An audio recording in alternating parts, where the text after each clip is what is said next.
Hello everyone, today we will be starting the analysis of three-hinge arch, which arch parabolic arch, okay. So this is the parabolic arch which is shown here, which is having a UDL on the entire span, okay. This point is hinged, this is also hinged, and there is an internal hinge here. So this is a three-hinge arch, okay. So, first of all, for a three-hinge arch which is subjected to a UDL, you have to analyze it. In the previous semester, you have already done the first part, that is calculating how to calculate the horizontal thrust in that arch. So, first of all, we will be calculating the unknown. So, for that, you know that this is a hinge part. So this is containing number of unknowns are two here. One is horizontal thrust, horizontal reaction. One is vertical reaction. That is denoted by RA. Here horizontal reaction is denoted by H. वैसे ही यहीं पे ये भी hinge point है, तो यहाँ पे एक हॉरिजॉन्टल रिएक्शन होगा, that will be denoted by H B, and one vertical reaction that is R, and total load will be W into the span. Okay. So for that, first of all, you have to apply the equilibrium equation that says summation of Fx equal to 0. For that, you have to see that how many forces are in x direction. First of all, we are following this Cartesian system. This is x direction, this is y direction. अब देखिए x direction में कौन कौन सी force है. One is HA, one is HB, and any other force is showing? No. So HA will be equal to HB. Let it be H. Okay. So ये पहली equation हमारी यहाँ पर आ गई, तो यहाँ पर भी इन्होंने ऐसे ही शो किया. ठीक है. सेकंड आती है आपकी equilibrium equation that says that summation of F Y equal to 0. So Y direction में कौन कौन सी फोर्स है? R A, R B and this loading. So if you are taking upward forces as positive, downward will be negative. So this force will be RA plus RB minus total load, that is W into L, equal to 0. So from here you will get the equation as RA plus RB equal to WL. So this is the equation you get from this equation. Now from the third equilibrium equation that says, let it be summation of moment about a point equal to 0. When we are talking about a point, so you have to put your hand here at a and see all the forces from that are remaining. Okay. So when you have put your hand at a support, now how many reaction forces you can see? One is RB, this is, and the HB will not take any part because it will not have any perpendicular distance, so that means the moment generated by this reaction will be 0. Okay. Now this W will be taking part in that, so equation will be RB into L as we are going towards a point. Okay. R B into L. अब R B into L कैसा moment generate करेगा? Anti clockwise. और anti clockwise हमने अब positive लिया, तो clockwise क्या होगा? नेगेटिव. सो डब्ल्यू कैसा मोमेंट देगा? Clockwise. So clockwise we have to take negative. So this will be total load, first of all W into L into UDL पे जब हम लोडिंग निकालते हैं तो ये कहाँ पे एक्ट करता है? स्पैन के हाफ पे, एल बाई टू. ओके. और कोई मोमेंट है यहाँ पर? नहीं है. तो इक्वल टू क्या हो जाएगा? 0. यहाँ से आर बी की वैल्यू क्या आ जाएगी? R B equal to W L by two. अगर आर बी की वैल्यू आपने निकाल दी है, सो आप इक्वेशन में रखेंगे दूसरी, that is R A plus R B equal to W L minus W L by two. So this will give you WL by 2. Okay. R A भी आ गया आपको. अब ये अननोन्स आ गए आपके. अब आपको एक एडिशनल इक्वेशन मालूम होती है 3 इंच के केस में, that is moment at this point, that is crown C. तो इस सी पे क्या है moment 0। So let us make a equation here that says moment at c equal to 0। सो अब सी पे मोमेंट निकालने के लिए अगर आप सी पे हाथ रखते हैं तो आप इक्वेशन कहीं से भी बना सकते हैं, ए साइड से या बी साइड से। So let us make a equation from B side. Okay, so B से अगर हम इक्वेशन बनाते हैं तो क्या इक्वेशन बनेगी, that will be R B into length कितनी होगी L/2, क्योंकि सी पॉइंट कहाँ से है, हाफ पे है, क्राउन पे है क्योंकि तो ये कैसा मोमेंट देगा, सी की तरफ जा रहे हैं, देखिए मोमेंट इक्वेशन। सो आर बी इंटू सी, ये है एंटी क्लॉकवाइज। ओके, अब एच बी को देखिए यहाँ से लेकर इधर को जाना है आपको, H B into C point की तरफ जाना है, तो ये क्लॉकवाइज मोमेंट हो गया। अब एच बी पार्ट इसलिए लेगा क्योंकि सी के लिए इसके पास हॉरिजॉन्टल परपेंडिकुलर डिस्टेंस है, तो ये मोमेंट जनरेट करेगा। This will be negative minus H B into height small H, this is mentioned here that C का जो राइज है that is H. Okay, so R B into L/2 minus H B into H. Okay, अब और कोई force भी है यहाँ पे, जी हाँ बिल्कुल है, इस पे सी से बी तक की जो लोडिंग है दैट इज W पर यूनिट टन। अगर ये W है यहाँ पर तो ये डिस्टेंस हमारा L/2 होगा सी तक, C to B is L/2। So total load कितना होगा बताइए, टोटल लोड होगा W इंटू L/2। सो देखिए इसको भी सी की तरफ जाना है तो ये कैसे एक्ट करेगा, this will B also clockwise, तो क्लॉकवाइज होगा तो ये भी नेगेटिव होगा, that will be W into L/2। ये टोटल लोड हो गया, कहाँ पे एक्ट करेगा, हाफ पे, that will be L/4 equal to 0। अब इक्वेशन क्या बनेगी, आर बी की वैल्यू क्या है W L/2 और इंटू L/2 होगा तो L² और 2 इंटू 2 हो जाएगा यहाँ पर, minus H B into H. Okay, minus ये क्या है WL² अपॉन 8 इक्वल टू 0। अब एच की वैल्यू निकालेंगे, दैट ये इधर चला जाएगा तो ये क्या होगा WL² upon 4 minus WL² upon 8, this will give, let us take this as 8 here, so this will be WL² upon 8 into H। तो HB की वैल्यू आ गई आपके पास WL² upon 8H। so this is how you have to calculate the value of horizontal thrust। ये देखिए यहाँ पे भी value आई WL²। तो ये सारा जो हमने अभी तक कैलकुलेट किया है ये हॉरिजॉन्टल थ्रस्ट कैलकुलेट।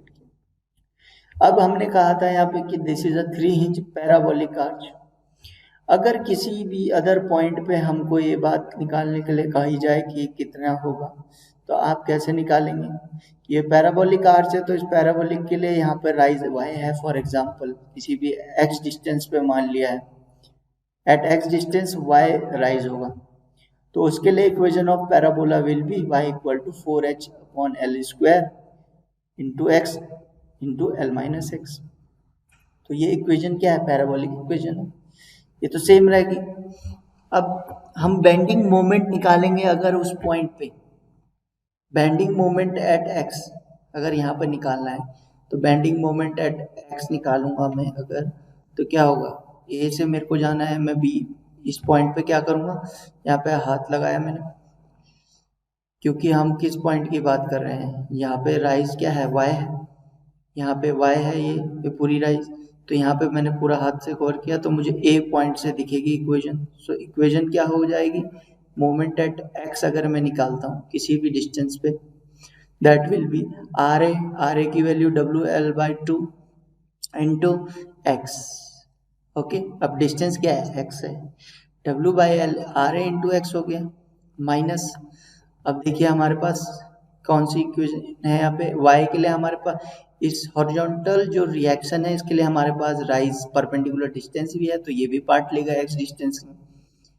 ठीक है, अब कई बच्चों के दिमाग में ये आ रहा होगा कि x के यहाँ पे तो h के लिए कोई पार्ट नहीं है, पर आर्च ऐसा नहीं होता है, आर्च ये बीम नहीं है, ऐसा नहीं है, ये क्या है, कर्व्ड सेक्शन है, सिर्फ ऐसा देख सोचिए इसको। तो x डिस्टेंस मतलब यहाँ से यहाँ तक x डिस्टेंस है और यहाँ से यहाँ तक y है, ये कर्व्ड सेक्शन है, यहाँ पे निकाल रहे हैं हम मोमेंट। ओके, सो मोमेंट निकाल रहे हैं तो WL/2 इंटू एक्स हो गया है। तो और ये कैसा मोमेंट देगा, देखिए ये मोमेंट देगा क्लॉकवाइज, बिकॉज एक्स साइड की तरफ जा रहे हैं, और H A anticlockwise moment देगा। So H A into the distance is Y. अब और कोई रिएक्शन है? हाँ जी बिल्कुल है। कौन सा? ये जो एक्स डिस्टेंस तक जो ये यूडीएल लग रहा है, इसको भी पार्ट करना है इसमें, बिकॉज ये भी पार्ट ले रहा है उसमें। सो ये कैसा मोमेंट देगा? This will also be anti clockwise.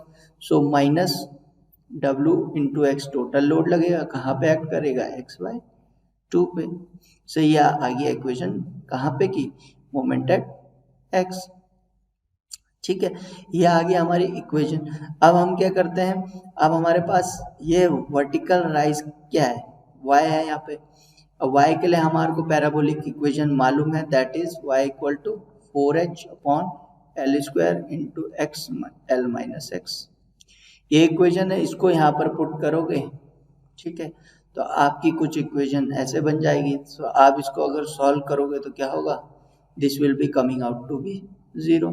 आप इसको सॉल्व करके देख लीजिए चाहे तो। मोमेंट एट एनी सेक्शन, ये हम प्रूव कर सकते हैं। 3 inch parabolic arch subjected to UDL on entire span is free from bending moment. Bending moment 0 आता है किसी भी सेक्शन पे, उसके कट करा है, देखिए मैंने यहाँ पे सेक्शन कट करा है एक्स डिस्टेंस पे कहीं पे भी, तो क्या वो बेंडिंग मोमेंट क्या है? 0 है। Okay, I hope this point is clear. अब अगर ये आपको समझ में आ गया तो अब हम बात करते हैं radial share and normal thrust की बात। वो कैसे करेंगे? देखिए यहाँ पे 3D में समझिए इसको। ये जैसे कि ये हिंज पॉइंट है, यहाँ पे थोड़ा इसको विड्थ दिखाया गया है आपको। तो ये क्या है, यहाँ पे x डिस्टेंस पे हमने क्या किया, जो y ऊपर है, y राइज ऊपर है, देखिए ये कुछ ऐसा स्लांट सा है। ओके, सो जो इसके एक्सेस पे लगेगा that is normal thrust. Okay, और जो इसके, जैसे सपोज कीजिए फेस ऐसा है, अब देखिए हमने वो सेक्शन कट किया है, अब वो तो कर्व्ड सेक्शन है, कर्व्ड सेक्शन कैसे कट होगा? ऐसे ही कट होगा इसी x पॉइंट पे। तो radial share will be along this face. Okay, along this face, तो उसको हमने डिनोट किया है SX से।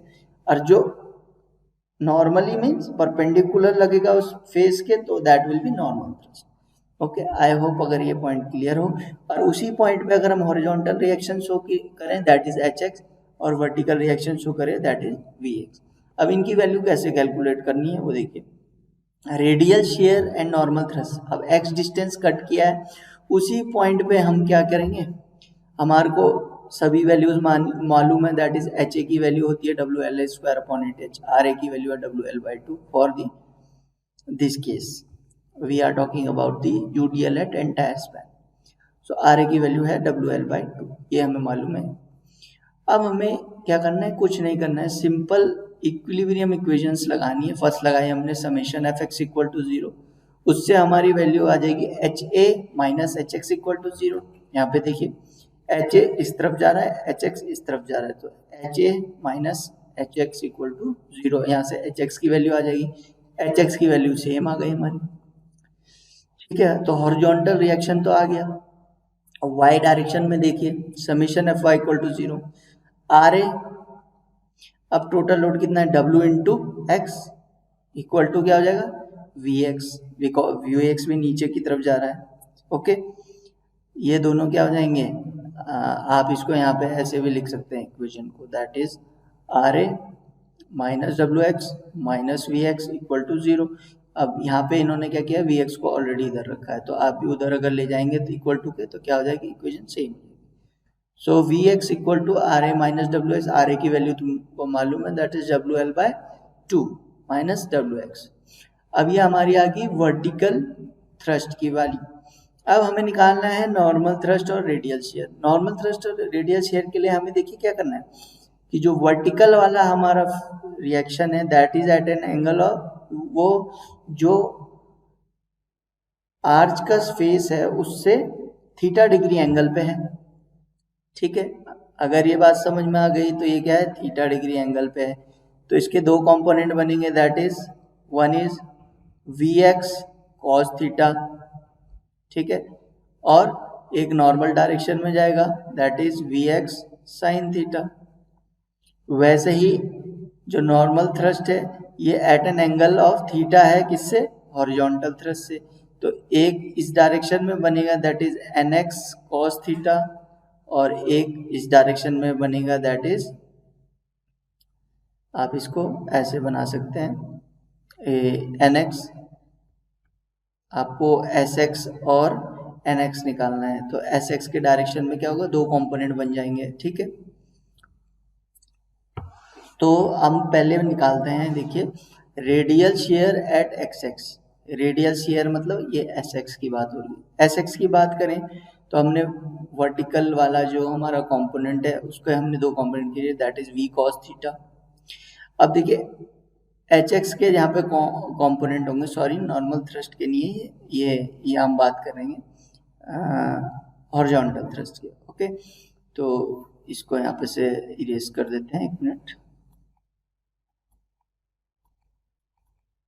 ठीक है। तो ये हो गया हमारा एच एक्स का। तो एच एक्स के अगर हम कंपोनेंट बनाते हैं, देखिए एच एक्स थीटा डिग्री पे है तो एक नॉर्मल की तरफ जाएगा that is H x cos theta, और एक रेडियली इसकी तरफ आएगा that will B H X sine theta, ठीक है।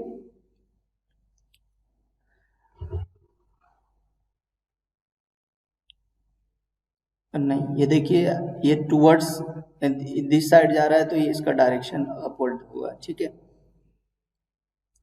because it is going towards this side, so one component is also this side, one also will come towards this side।